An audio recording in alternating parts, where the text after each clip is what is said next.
Thanks for joining me tonight. Victoria gets its third Premier in 3 years and Ben Carroll tries to disown the two premiers he served under in Cabinet. I'll get the Victorian opposition's view. If you want to know how bad socialist left governments like Victoria's can get, you only need to look at New York City, which has gone all North Korea on us. I'll explain that and cross to Kristen Tate in the US. I'll also cross to the Northern Territory where there's plenty of croc madness afoot. You won't believe the risks that people are taking. Tim Blair will look at how the ABC is still having trouble saying sorry no matter how foul its sins are.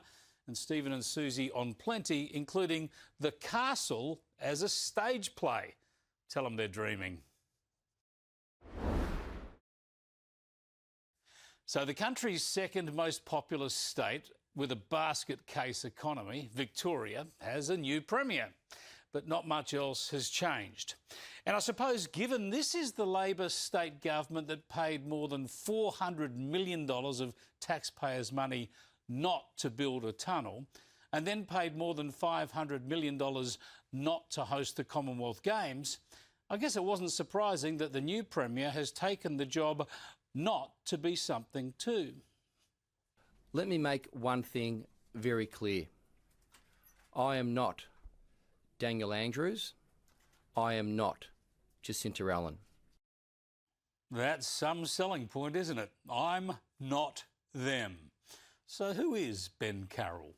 Well, he's the new leader chosen by the factions, even though he was a leading figure in the socialist left cabinets of Andrews and Allen. And while Allen presided over the biggest corruption scandal in the nation's history, with up to $15 billion of taxpayers' money siphoned off by unions, their chosen contractors, bikie gangs and other criminal figures, she had refused to call a royal commission. So the new premier had an obvious place to start. We are saying enough is enough. In my government, integrity will not be optional. That is why my first action as Premier will be to call a royal commission into the construction sector. So apparently integrity has been optional for the past dozen years when he's been there in Cabinet, but not anymore since about midday. Victorian Labor reckons it can switch its fundamental values on and off at will. How insulting to voters. Surely this is too little, too late. We don't know anything about the inquiry, who will head it, the terms of reference. And with the election only 4 months away, it's unlikely to unearth much before voters make their choice. The bottom line is that the unholy alliance between Labor, the unions, the criminal gangs and their chosen contractors needs to be swept away from power, away from taxpayers' money. And Labor has reached such disarray and unpopularity that that now seems increasingly likely. In his first media conference, the new premier was already under siege.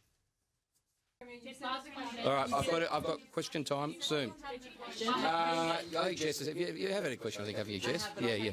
Yep. You said that the cabinet won't change. Were you shocked by the Attorney General throwing her hat in the ring, and will she still stay the Attorney General after what she did? No, my intention is to lead a strong and united team to the election. Samaya can have the last question, seeing...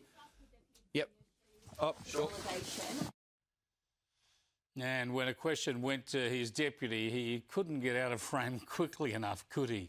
Just hours after Allen resigned and Carroll was sworn in, the new premier faced opposition leader Jess Wilson in Parliament. When will the Premier look Victorians in the eye and apologise for deceiving his daughter and demonstrating he lacks the necessary integrity to govern Victoria? I think someone's a little bit upset over there. I think someone has realised the Fresh Start tour was the false start tour. Surely Labor's switch won't save it. We'll see. The wild card is One Nation, polling almost 1 in 5 votes, even without candidates announced. If votes and preferences spray around, Labor will hold out some hope of hanging on in an ugly alliance with the Greens. Victoria has the highest unemployment of all states in this country, the highest debt, the highest taxes, the lowest growth. It really is a mess. It needs a change. It needs spending curtailed, government waste curbed, corruption attacked, crime tackled, and a fresh and optimistic start. But Labor, for a long while, remained hung up on identity issues. Just a few weeks ago, Carroll was backing his female premier. I've got a young daughter at home, and I couldn't be more proud to make sure she grows up knowing that I supported Jacinta Allen. And even on her way out, Allen was focused on gender as her strongest suit. I'm proud to be Victoria's second female premier. And there have absolutely been moments when it's been hard and it's been personal. But the chance to make a difference was worth it. And if you're a woman making your start in politics, let me say this to you today. Please don't look at what I have experienced this week and think, stuff that, I don't want to be involved. Look at the support I've experienced over my career and think, I can make a difference here too. Well, there is one woman who could make a difference to Victoria. I mean, Victorian Labor has twice installed female premiers when the male premiers were unsalvageable. But Victoria has never elected a woman into the top job. The Labor Party does not have the guts to admit the depth and breadth of their failures. Deputy Speaker, this government have forfeited its moral authority to govern. Yeah, Victorian voters will have the opportunity to elect a woman as Premier for the first time in November. Jess Wilson and the Liberals could create history. The Liberals will have to work hard, remain focused, and not for an instant give the impression they have this one in the bag. But there's no doubt that today's shambolic and desperate Labor switch could only have improved their prospects.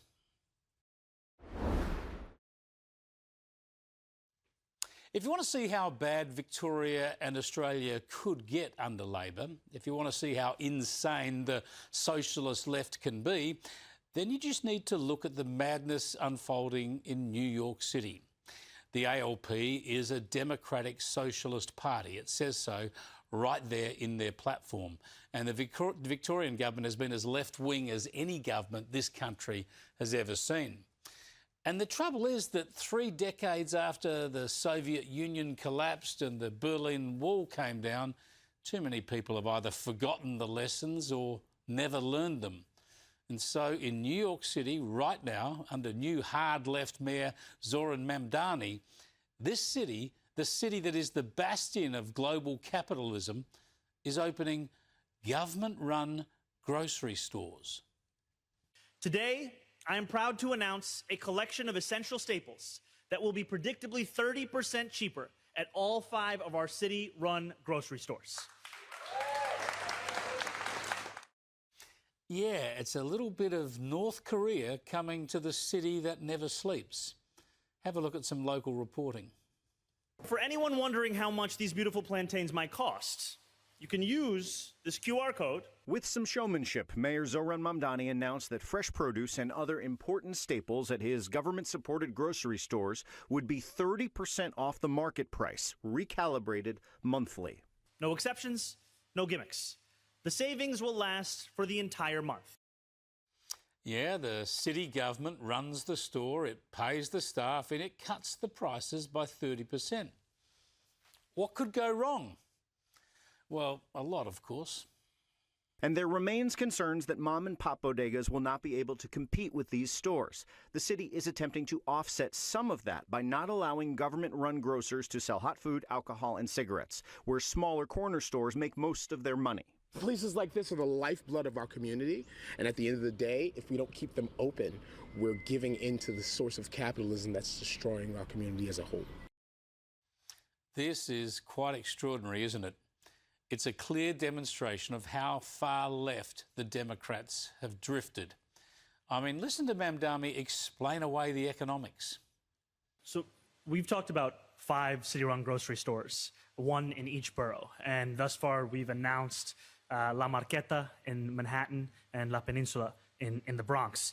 And these 2 sites showcase the example of when you are speaking about a dense neighborhood, there is more than enough market for both existing grocers as well as one city-run grocery store. So just a little bit of communism won't hurt, hey? This undermines the economic fundamentals of existing stores. It adds to the costs on taxpayers who have to cover the costs and the losses of these stores, and it extends the hand of government into a new area, now supplying and pricing your food. It's more likely to lead to food shortages than a lower cost of living. Maybe Mamdani will one day see bread lines like we used to see in Soviet Russia as the private stores close down and everyone waits for the government-supplied groceries.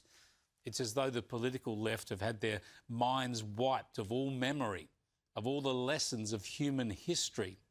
I mean, if the government can deliver cheaper groceries, why not government car yards to sell us new cars at a 30% discount? And what about electronic gear? Why not government subsidised TVs and phones as well? Perhaps we could get government clothing stores like the one in the former East Germany where I got the worst pair of trousers I've ever worn. Beware this lunacy from Mamdani and his supporters. It springs from the eternal sunshine of the ignorant leftist mind. And the Albanese Labor government isn't too far distant from this crazy, big government, North Korean approach. Remember, they think the government can solve the housing crisis by building more public housing while increasing taxes on private housing investment. If socialism can chip away at New York City, the global capital of private enterprise, it surely can undermine us anywhere. Let's hope our country comes to its senses before we're all lining up for Albanese's union-banked, union-delivered, government-issue bread rolls. Let's go live to Victoria now and catch up with the Shadow Police Minister, Brad Batten. Thanks for joining us, Brad. You must be pretty rapt about the chaos that the Labor government has enveloped itself in. Thanks very much, Chris. I wish I could say I was rapt, but we actually know that this is a bad outcome. This is a government in chaos. The only way that I would be rapt or excited is if the people who in the Labor Party have tried to make a move to get rid of the former Premier had any real courage. They'd join us for our vote in no confidence so we can go to an election sooner. Then the Victorian people can make a decision, because at the moment, we've got our second Premier in a row that's been decided behind the Australian seated doors inside the Labor caucus without any influence from the Victorian community. They deserve so much better.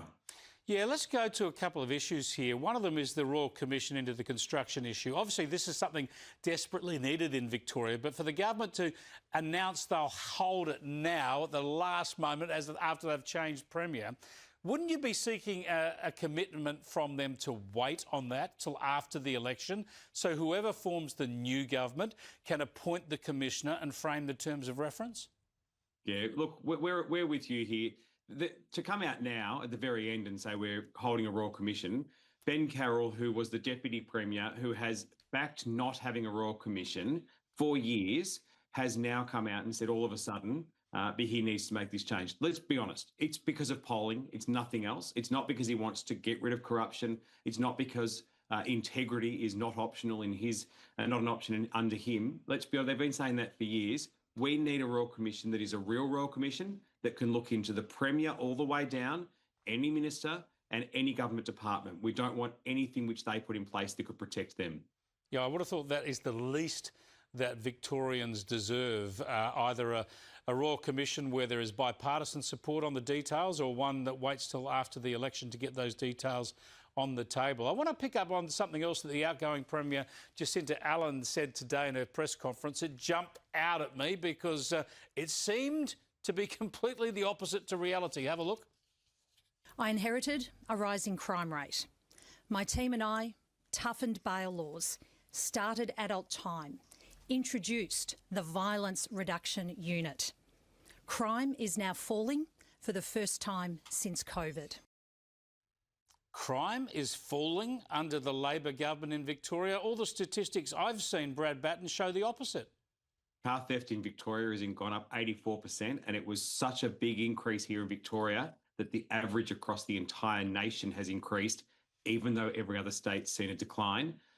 And what you've seen not only is this the former Premier now saying, I inherited all these problems and it's not my fault. The new Premier is saying, oh, I'm not Jacinta Allen, I'm not Daniel Andrews. Well, we asked Ben Carroll, who are you? Because you've backed them to ensure you kept your white car, you kept your pay and you kept your job, but not once did you stand up for Victorian people. We know who you are. You're just an absolute roll gold model of what's been there in the past and probably worse. Well, you've got 4 intense months to go before the election. You'll need to work hard and never assume that you've got a vote in your pocket. But you must be worried about the fracturing, the splintering of the right of centre vote. One Nation still polling close to 1 in 5 in Victoria at the moment. How are you going to make sure that as a coalition or even in some sort of a deal with One Nation, you actually get enough seats to get rid of this atrocious government? Yeah, I'm pretty confident. I've seen the work Jess has been doing, going around the state, 88 seats, 36 days, speaking to local communities, putting forward policies around crime, around cost of living, around debt reduction. These are all the things people are really worried about. And as we move towards an election, we will make sure that Victorians know not only is there a bad government, the only way to see genuine improvement is a Liberals and Nationals government here in Victoria. We've had a coalition for a long period of time and we'll continue that. And I would just say to the Victorian people, you've got to have faith in the fact of Jess Wilson, Danny O'Brien and our team that we can do what we're promising to deliver because we know that we can reduce debt. We know we can keep you safer and we know we can fix the million potholes that need to be fixed across this state. Thanks for joining us, Brad. I appreciate it. Brad Batten there is the Shadow Police Minister in Victoria. Joining me on the desk now is the Shadow Assistant Minister for Citizenship, Dave Sharma. Good to see you again, Dave. Looking at Victoria, what's unfolding there, it has been a basket case. I don't think anyone could objectively argue with that when you look at the economic statistics in Victoria and the corruption, not just allegations, but findings there. The Liberals and the Nationals need to make sure there's a change of government. You must be worried that with the One Nation factor, that could be jeopardised. Look, I think, elections are difficult to win these days and the vote is under pressure, but I think without question this is the worst government in the worst performing state in Australia. They've taken Victoria to new lows and new depths. And I don't know how many Victorians I've spoken to who are deeply frustrated about how poor the economy is, how poor the law and order situation is, how terrible the business environment is, and the levels of corruption by the CFMEU documented by media, which the Allen government steadfastly refused to concede or even call a Royal Commission into until today. I suppose this is the interesting thing about what Ben Carroll has done here. He's conceded, really, that this is a massive corruption issue because he's agreed to have a Royal Commission. Now, we won't see any action from that. We don't need the detail. But he's admitted that this is a massive problem. But he's been in government, he's been in cabinet all these years stonewalling it. No, and I think one of the most telling phrases he used today was integrity will no longer be optional. Exactly. Yeah, it's been optional for the last decade. Which suggests that the last decade, the governments of which he's been a part, integrity has been something you throw out the window when you do a deal with the CFMU. Now it's coming back in. I mean, surely the government should have always been. I don't think he can convince Victorians that this is somehow turning over a new leaf. This is, a desperate plea by a Labor government that is desperately unpopular and deserves the verdict that the electorate will soon deliver. I've got to say, the next couple of hours with Peter Credlin and Andrew Bolt coming from Victoria, of course, they understand Victorian politics much more than me. I've never lived there. But to me, they are in much worse position now because of those 2 points. He's conceded the corruption problem by saying there'll be a Royal Commission, and then he says integrity is no longer optional. After 12 years in power, integrity comes back supposedly for the last 4 months. It is extraordinary. Absolutely. But getting back to what I kicked off the show about, talking about the socialist left, looking at Mamdani and the Albanese government and the Labor government in Victoria, the constant drift towards government intervention and the like. We're getting that again from Albanese now with this $4 million study over an oil refinery, aren't we? I mean, can't they just open this up to the private sector? Why is the government, why are taxpayers having to spend the money to try and prove up a private investment? Well, I think this is the sort of thing you should just put out to tender, right? And if the government needs to underwrite or conclude an off-take agreement or do something, then you let the market determine what the government involvement or taxpayer involvement is necessary. But it seems like an announcement that isn't really going to go anywhere because all it's going to do is, he's commencing with the study, but who knows where it will lead. It looks like it's It's something that's dressed up as something significant for our fuel security needs, but is unlikely to deliver anything anytime soon. Yeah, it's very odd. Here's the Prime Minister on it today. The world is very much an uncertain place. And if Australia just remains at the end of supply chains, then that makes us more vulnerable, which is why the key to our budget was making us more resilient, more self-reliant, as well as promoting reform. Look, the idea that you'd have one extra refinery that's in Western Australia doesn't do much to help the East Coast. No, and the government is doing everything it can with subsidies and other policies to reduce our reliance on fossil fuels anyway. So they're sort of conflicted by their own policy aims. Oh, I think that's right. And I think, look, you know, we had as little as 20 years ago, I think there were 8 refineries operating in Australia. We're now down to 2.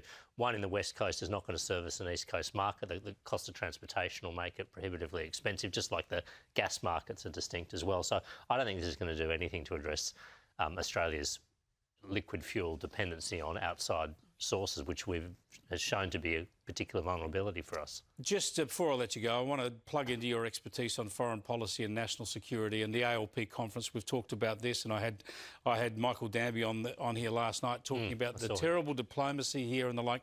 But in your estimation, the stand that Labor has taken at the backward step it's taken at its national conference, does that further weaken our national security at home? I think it does. I think it defies credibility. I mean, they had, I think it was 9 paragraphs, 400 words on the Israeli-Palestinian dispute. All of it was about things Israel must do. No condemnation of the 7th of October Hamas terrorist attacks. Bear in mind, this is the first time the ALP conference has met since those attacks. No condemnation of that. And all the so-called conditions that Albanese put around for the recognition of Palestine, a reformed PA, fresh elections, Hamas disarming, playing no future role in government, they've all gone out the window, jettisoned by the Labor conference. I think it just shows we're not a serious player. And this platform is binding on the government. That's how the Labor Party works. They can't defy the platform. They can't ignore the platform. So it's given succor to extremists? I think so. More, even further on top of what Albanese did by unilaterally recognising a Palestinian state absent any of this progress last year. It's a deep worry. Thanks for joining us, Dave. Thanks so much. Senator Dave Sharma there, Liberal Senator for New South Wales. We've got to get to a break. On the other side, I'm going to cross to the Northern Territory where there's plenty of croc madness afoot. You won't believe the ridiculous risks that people are taking.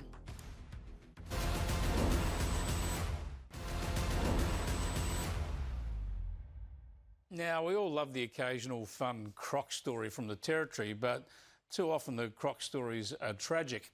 And you won't believe the risks that some people are taking. Cales Crossing in the Kakadu National Park is about a 3.5-hour drive east of Darwin. It's become famous as a sightseeing spot for tourists who want to see crocs in the wild. But have a look at this as one family takes its kids dangerously close to the croc-infested water. Get out! Oh, it's not going to get. Go. Get out. Dude, that shit needs to go. Oh, God, I can't watch. Jeepers, let's catch up again with David McMahon, the head tour guide at Venture North Safaris. He joins us live from Darwin. Good to talk to you again, David. We've caught up with you before on a couple of issues, but also on Cales Crossing. You know it well, and you know the crocodile behaviour well. Just how dangerous is that, having small children down on effectively the ramp into the ford? Yeah, look, this is an extraordinary example of stupidity. There's 2 beautiful viewing platforms, one upstream, one downstream, to see the tide come in and see the crocodiles at work. It has to be noted here that crocodile, whilst it looks like it's got its eye on the children, a fellow had caught a fish and it was honed in on that fish. But it would be so easy for that focus to switch to the kids. All it would take is one of those kids to trip and fall and present themselves as a target. Thankfully, crocodiles aren't mindless killing machines. Otherwise, there'd be a fatality to that crossing every other week. Yeah, tell us about, so obviously there's a crocodile they can see there. Is there a risk that there'll be other crocodiles lurking there that they can't see? And also give us an idea of just how quickly they could move. We know they can move like lightning in the water, but what about if they got up onto the road there, onto the ramp? Could they still go pretty quickly? Yeah, it's not just the risk of another crocodile there. There is absolute certainty that there's not just one other crocodile. There can be up to 30 or 40 crocodiles at that crossing. As the tide pushes in, the fish move upstream. It's a spot where crocodiles aggregate. So it's got to be one of the most dangerous places to do behaviour like this anywhere in the Northern Territory. And it's just, I mean, watching this, it just boggles the mind that parents would let their children be so close to the water, because crocodiles can move extremely fast. They've got what's called extreme fast twitch muscle. So they can not only move quick in the water, that first, couple of meters out of the water, they can burst out, and that kid would be taken before anyone could do anything about it. Good God, yeah. I mean, I can see the attraction of being there. I'd love to go there myself and watch things from a high drive vantage point, or the car going across. But the idea that people would get down close to the water like that, and as you say, with the kids, but parents having small children there who have obviously got no idea, it's just such a worry. And that's one of the reasons I wanted to catch up with you again, just to spread the message, because a lot of people head up there at this time of the year. Yeah, look, there's signs everywhere, and there's really amazing viewing platforms. The infrastructure there is fantastic to watch the show. It's a must-do place if you're in Kakadu National Park. Watch the crocodiles feeding on the mullet and the barramundi as they push upstream. You see cars crossing the crossing. I cross it every week. Usually there's a heap of people doing the right thing up on the viewing platform, but all too often we're seeing people not listening to those rules and putting their lives at risk. And it's not just that, like if a crocodile takes a kid, some poor ranger then has to go and retrieve the body of a child from a crocodile. God, they have to cull a heap of crocodiles. We're lucky to have so many crocodiles up here. It's a wild part of the world, and it's important we just listen and do the right thing. I want to get your thoughts on another bit of vision where a bloke has been filmed on the Mary River. Obviously, he lost contact with his boat in some way and decided to swim across and get to his boat. Tell us about the risks of this little splash. Yeah, that's another level again. It's reckless to have the children that close to the water. It is absolutely next level insanity to be in the water, especially on the Mary River. The Mary River has more crocodiles than anywhere else in their range. Saltwater crocodiles, we get them up here in Northern Australia. They're found all the way up to the east coast of India. So they're found in lots of parts of the world. Nowhere are they in the numbers they are on the Mary River. And this guy, rather than just waiting on another boat to come past and give him a hand, it's not tidal, it's fresh water. He'd have all the time in the world. The boat's not going anywhere. And he decided to hop in the water. Geez, he is lucky not to be taken by a crocodile. Unbelievable. Unbelievable. Thanks so much for joining us, David. Really appreciate it. No David worries. McMahon there with Venture North Safaris, joining us live from Darwin. Listen to people like him and obey the signs in place. These are pretty dangerous creatures. Going to take a break. After that, we're going to catch up with Tim Blair. On the ABC, they never seem to be able to say sorry, no matter how foul their sins are.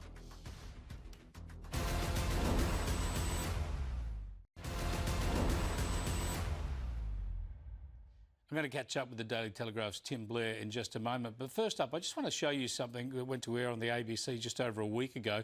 Andrew Bolt has highlighted this. I haven't played it before because Andrew was all over it. This is a Race Around the World is the program. They call young filmmakers doing stories around the world and being judged. And apropos of nothing, have a listen to what they throw into this little yarn.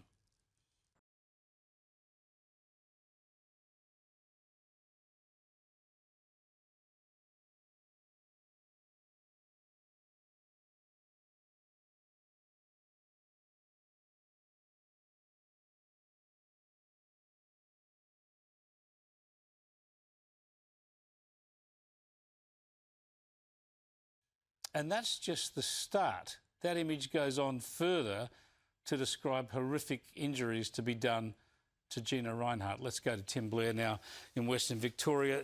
Tim, this is just extraordinary. Just a foul and vicious assault on Gina Reinhardt for no reason. There was no comedic reason or whatever. It was completely at odds with the film. But the ABC has stood by this. They say there's nothing to apologise for. There's several levels of shock here, aren't there, Chris? One is that statement was made. The second was that it went through multiple layers of editing and production before it went to air. That wasn't, anything that was live, obviously. It was recorded and scheduled. And then the third shock is that they didn't back down once attention was called to it. They've stood by it and said, "Oh no, just a joke, no harm done." This is what with News24. Here we are. We're answerable to the market. We have advertisers. If people take issue with what we say, the market takes care of it. The ABC, being outside of the marketplace, being purely government funded, it can afford, literally afford, the word is important here. They keep their billion-dollar funding no matter what breaches of decency and civilization they commit. And this, I'd say, is the ultimate example. Not even an apology. And not that an apology would even cost them anything, but they just, I mean, you might say they're abusing the privilege a little bit, Chris. I think so. If I made a joke about an ABC female presenter or a politician along these lines on air, on this station, and people obviously complained, and I said, no, it's okay, I was only joking, it would count for nothing. I would be sacked, and I should be sacked. Yeah. It's disgraceful. Instead, let's have a look at this response from the ABC. They put out a statement to people complaining about it, and they said that all ABC material is subject to editorial standards, policies and processes, but this film was intended to be satirical in tone, and therefore it was editorially justifiable within the context of the program. Yet even one of the judges of this film said, hang on, this film was supposed to be about hippie showing love and peace, but only hatred and violence towards Gina Rinehart. And why? Well, because she's a hate figure of the left, presumably. It's, there's no protections when you're like that. I imagine what might happen though, Chris, if a contestant on this show, one of their films showed them saying that a man cannot become a woman. Well, that might get someone into a bit of trouble, wouldn't it? You know, that wouldn't get past the censors. Rather than fantasising about murdering a woman, which is apparently okay, if you say that a man cannot become a woman, oh my word, you'd be in a lot of strife down at the ABC. Now, the other thing that I thought was quite instructive about the whole mindset, the whole green left bias of the public broadcasters, was that one of the other judges on this panel works for SBS, and here's what he had to say in assessing this film.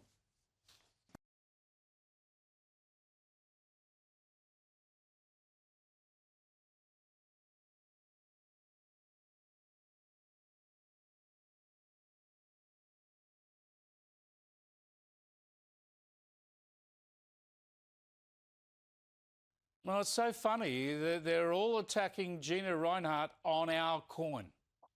Hasn't John Safran come a long way?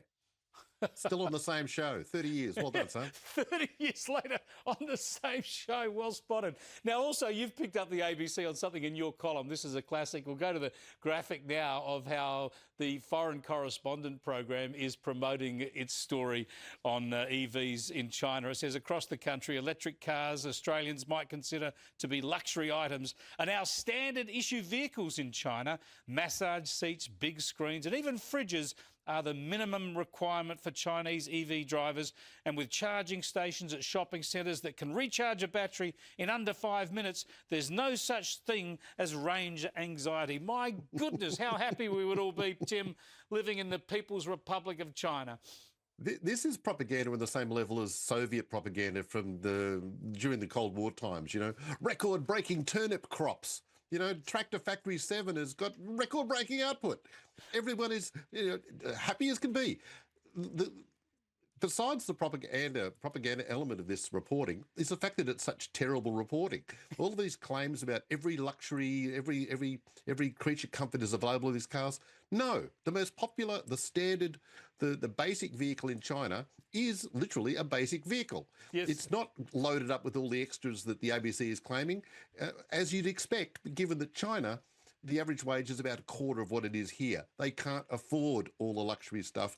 And that was checkable within about 30 seconds of hitting Google on that one. So well done, ABC. It's lovely, Tim, to know, isn't it, that we pay our taxes so the ABC can promote Chinese communist propaganda. It is extraordinary. Yep. Thanks for joining us again. Tim Blair there. Read his stuff in the Daily Telegraph. We catch up with him on Thursday as well. Now, I want to cross to Kristen Tate in the US in just a moment. But first, just a reminder of what I showed you at the top of the program. The anti-Israel New York City Mayor Zoran Mamdani has come up with a government-subsidised grocery stores now. It's like New York City is turning into Pyongyang. Once a month, our 5 city-run grocery stores will set prices for this core set of goods at 30% below typical retail prices. No exceptions, no gimmicks. The savings will last for the entire month. That means no weekly fluctuations nor sticker shock at the checkout line. As I put to Kristen, this is extraordinary. New York City is the global centre of capitalism. Now it seems to be bringing socialism to America. Yeah, I mean, government-run grocery stores, Chris, what could go wrong? I mean, think about all of the wonderful government-run places we go to, like the post office, where nothing gets done correctly and there are tons of delays, or the DMV. How about the DMV, where we all go to get our driver's licenses and people scowl at us as we wait for hours and mistakes are made? So, yes, I look forward to the government-run grocery stores. All of this reminds me of this famous H.L. Mencken quote. It goes something like, democracy is the theory that people know what they want and they deserve to get it good and hard. So this is what New Yorkers think they want, and we'll see how the results play out. I don't think it'll be pretty. I think it's going to be ugly. Republican Lisa McClain has laid it out in a social media post. She says, here's what's going to happen. The subsidised grocery stores are 30% below cost. Then the local stores can't compete. They go under. Then, of course, the government store's the only option. The shelves go hungry. The shelves go empty. People go hungry. There's daily rushes. There's rationing. And you end up with bread lines like you had in Soviet Russia. I mean, that's the logical extension of all this. Yeah, of course it is. And, you know, we could see a return to the bad old days of the 1980s. My parents lived in New York City in the 1980s and talk all the time about how people were just fleeing in droves. People were abandoning their townhomes and their houses right in the middle of the city. They became worthless because people just didn't want to be there anymore. It became a total hellscape full of crime. And this is what we could revert back to because of this socialistic, ill-informed policy. It could truly destroy America's biggest city. And that's not good news for the rest of the country either. I think a big problem here is there's so many, I'm afraid I'm going to have to say it, I'm going to have to sound like an old man, but young people are so ignorant about all this. They think socialism and communism sounds like fun because I've never experienced what happens before. I mean, if you're going to have government-run grocery stores and everything's cheaper, then why not car dealerships and banks and everything else? I mean, it's just been done and it's a recipe for disaster. But anyway, we'll come back to that. We'll keep an eye on what happens in New York City. I want to get back to the Middle East and what's happening with the war there. President Trump again talking about a negotiated settlement. Here he is. And we're talking right now. You know, they wanted to talk. Their people said, please don't shoot last night, the night before, 2 nights. Don't do it. You know, we're having good talks. So we'll see what happens. I think there's a good chance that something could happen. And if it does, good. If it doesn't, we go back to doing what we were doing 2 days ago. So more talk about talks, Kristen, and also leaks that the US could be running out of ammunition, running out of missiles.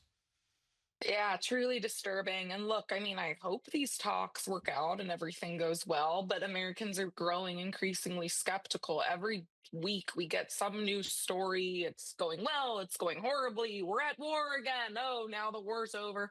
People are really starting to tune out the updates here, and they are turning against this war at a really horrible time for U.S. politics. We could get more socialists, as we were just talking about, voted in November because people are mad about the Iran war and turning against the Trump administration. Only like 1 in 3 Americans back the war in Iran. The majority of Americans are unsure of what our goals are there. 8 in 10 Americans say the Iran war has been harder than the Trump administration promised us it would be. So look, I hope we're successful here. I hope Trump's optimism plays out and he's right, but I'm a little skeptical, and a lot of people here are becoming increasingly so. Well, I guess if gas prices are the problem, then they could do a mamdami and nationalise all of the petrol stations across the US and make petrol cheaper.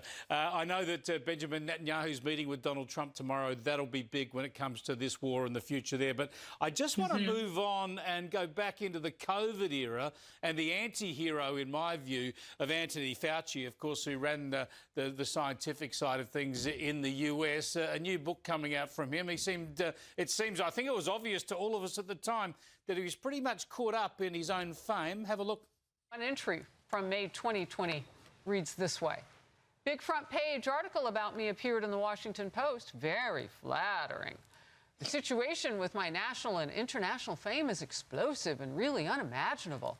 It is not hyperbolic to say that today I am the most famous and talked about person in the country and one of the most recognizable persons in the world. Countless profiles on me. I cannot even read all the things that were written about me since I am so busy. Literally. All of that's a quote. Good God, caught up in his own fame when he needed to be dealing with a health issue properly. Yeah, I mean, nearly 100,000 Americans had already died of COVID when he was writing this. This is a terrible, despicable human being. But beyond the diary entries, how about what he did in this country that directly caused so many deaths because of his lies? He lied about the US funding gain of function research. Yes. We were told this didn't come from a lab leak. And anyone who suggested so was called a conspiracy theorist. I could go on and on, Chris. This man needs to be held criminally liable, but of course, Joe Biden preemptively pardoned him with his auto pen, so I'm not going to hold my breath for that. That auto pen, it was pretty busy. Thanks for joining us again, Yes. Kristen. Thank you, Chris. And after the break, Stephen and Susie join me on the panel. We'll have a lot to say about the chaos in Victoria, but also the castle. It's coming back as a stage play. Don't go away.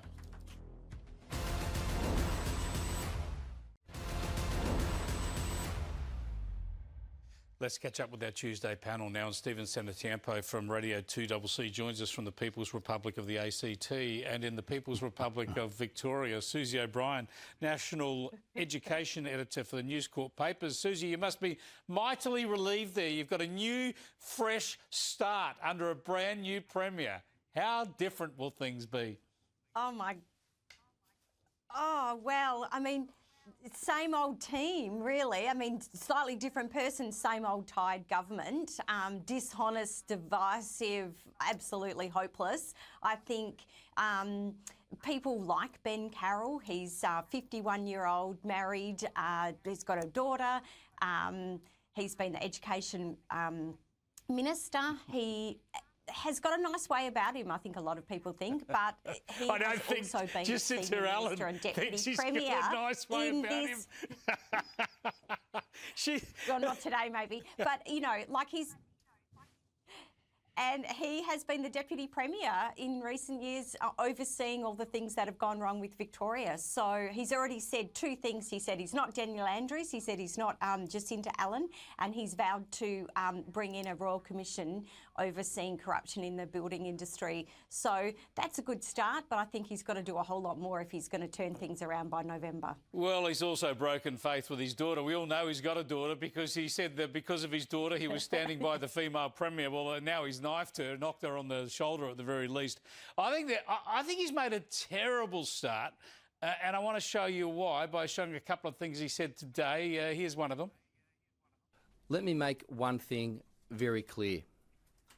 I am not Daniel Andrews. I am not Jacinta Allen. Now, Susie just mentioned that statement, Stephen, but I mean, you can't define yourself by not being the two premiers that you've just served under for the last almost 12 years. Yeah, once upon a time, we used to have politicians that told us what they stood for, not what they stood against. But he's like the board of a football club. You know, we have full confidence in the coach, and then 5 minutes later, you find the coach is gone. It's always the kiss of death. But look, it's just, you know, they might have shuffled the deck chairs, but I think the iceberg is still coming here. This bloke has got his fingerprints all over all of the mistakes of the Allen government. There's no two ways about that. But I think Victorians are going to be angry here that they haven't got the choice. They haven't had the chance to vote Jacinta Allen out themselves. And this is the second Premier they've got that's been unelected. I think Jess Wilson's in the box seat here, and she seems to have come through the whole Moira deeming thing unscathed. So onward and upward. Well, Moira deeming self-immolated. She actually resigned from the Liberal Party today as now an independent. Yes. But I want to go to another significant comment from Ben Carroll today. Have a look. We are saying enough is enough. In my government, integrity will not be optional. That is why my first action as Premier will be to call a Royal Commission into the construction sector. Now, Susie, yeah, he's announced the Royal Commission. In other words, there is corruption and all the denial and obfuscation of his government has been garbage for years. And, of course, you won't see any action from that Royal Commission this side of the election. But the key point is at the start of that, he says, integrity will no longer be optional. What the hell does that say about the previous 12 years? Yeah, exactly. And he was the guy that stood in front of his old boss just a few days ago and said, I look you in the eye, you know, on the name of my daughter. I say that nothing, you know, and we could actually, the Herald Sun got a fantastic photo, Jason Edwards, of his speaking notes. And it says, you know, not Daniel Andrews, and it says circumstances have changed. So he's obviously already getting ready to answer that question. And he must have said circumstances have changed about 15 times in a row. Yeah, he's changed his position. So it's just, you know, changing the deck chairs on the Titanic. It's the same old tired government, and he was an integral part of that government. What a shocker. Well, talking about shocking lefties, let's go to the federal scene, and there's this shocking lefty podcaster by the name of Hannah Ferguson, very, very ignorant, very, very hateful, but gets a bit of a following with some young people, Stephen. She says she's going to run against Albo in his inner west seat of Grainler in Sydney. What chance does she have? I mean, with the Greens, Albo and Hannah Ferguson, they're all squabbling over who's the hardest left. Well, look, I find this a fascinating race because if Peter Credlin's right and Albo doesn't make it to the next election, there'll be somebody else for the Labor Party running in Grainler. We know the Greens have been nipping at Albo's heels for years. Maybe she probably doesn't win the seat herself, but delivers it to the Greens. It could be a very, very interesting three-cornered race to see who could descend to the lowest of the left in the seat of Grainler. Goodness help the people of Marrickville. Yeah, let's have a listen to Hannah Ferguson. More people need to be standing up, putting their head above the parapet and challenging people like the Prime Minister. At the end of the day, he's an elected local representative, and I befailing he's failing the area, and I want to change that. Yeah, I don't think he's failing the area. He's failing the country. I think the Inner West love all that sort of lefty stuff. Now, I want to finish on some good news, and that is the castle. It's going to become a stage play. So we're going to get to hear a line like this from the boards. Have a look.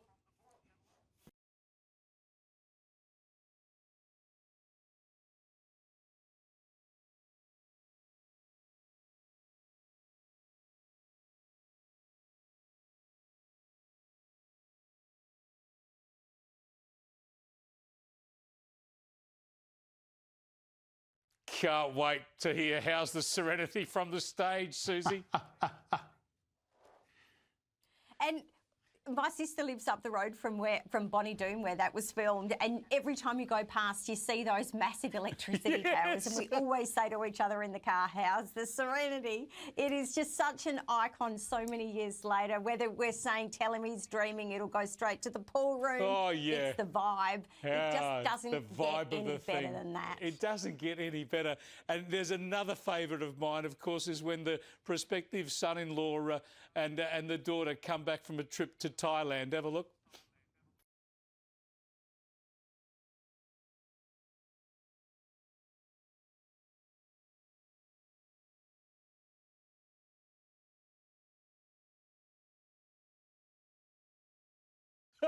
It's chockers with culture, Stephen.